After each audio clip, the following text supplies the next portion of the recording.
Hello guys, எல்லோரும் எப்படி இருக்கீங்க? இன்றைக்கி நம்ம ஒரு ஸ்பெஷலான செட்டிநாடு ஸ்டைலில் எப்படி முட்டை கிரேவி பண்ணுறதுன்னு பார்க்க போகிறோம். வாங்க எப்படி செய்கிறதுன்னு போய் பார்ப்போம். 10 முட்டையை வேக வச்சு எடுத்துக்கோங்க.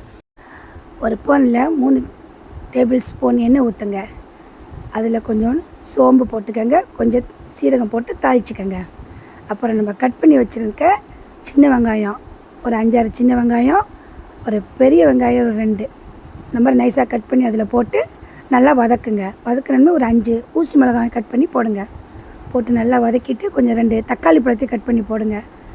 கொஞ்சம் கருவேப்பிலை கொஞ்சம் போட்டு நல்லா வெங்காயம் கொஞ்சம் பொன்னிறமாக வந்தணுமே 1/2 டேபிள் ஸ்பூன் மஞ்சத்தூள் போடுங்க. 1 டேபிள் ஸ்பூன் மிளகாத்தூள் போட்டு நல்லா வதக்குங்க. லேசாக வதக்கிட்டு அடுப்பு ஸ்லோவாக வச்சுக்கோங்க.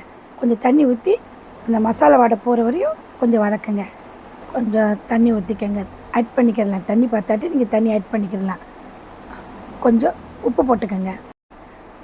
அப்படியே வதக்கிட்டு கொஞ்சம் நேரம் மூடி வச்சுருங்க. அப்புறம் வேக வச்சுருந்த முட்டையை இந்த மாதிரி கட் பண்ணிக்கோங்க. மஞ்சக்கரு உடையாமல் அழகாக இந்த மாதிரி கட் பண்ணி வச்சு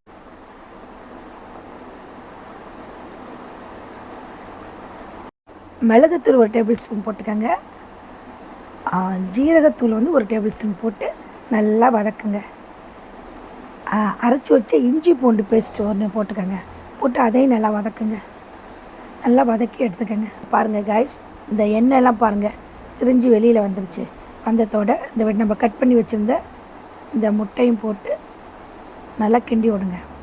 அடுப்பை ஸ்லோவாகவே வச்சுக்கோங்க. அப்படியே லைட்டாக கிண்டி விடுங்க. கொஞ்சம் நேரம் மூடி போட்டு கொஞ்சம் நேரம் வேக விடுங்க. வெந்தனமே பாருங்கள் எண்ணெய் அப்படியே திரிஞ்சு வெளியில் வந்துடும். அப்புறம் கொஞ்சம் கருவேப்பிலையை தூவி அடுப்பு ஆஃப் பண்ணிடுங்க. அவ்வளோதான் காய்ஸ். சுட சுட செட்டிநாடு ஸ்டைலில் கொஞ்சம் ஸ்பைஸியாக இருக்கும் முட்டை கிரேவி ரெடி. நீங்கள் இந்த மாதிரி செஞ்சு பாருங்கள். நீங்கள் இந்த மாதிரி செஞ்சு பார்த்து சாப்பிட்டு எப்படி இருக்குன்னு மறக்காமல் கமெண்ட் பாக்ஸில் சொல்லுங்கள். இதே மாதிரி அடுத்த வீடியோவில் சந்திப்போம். பாய்.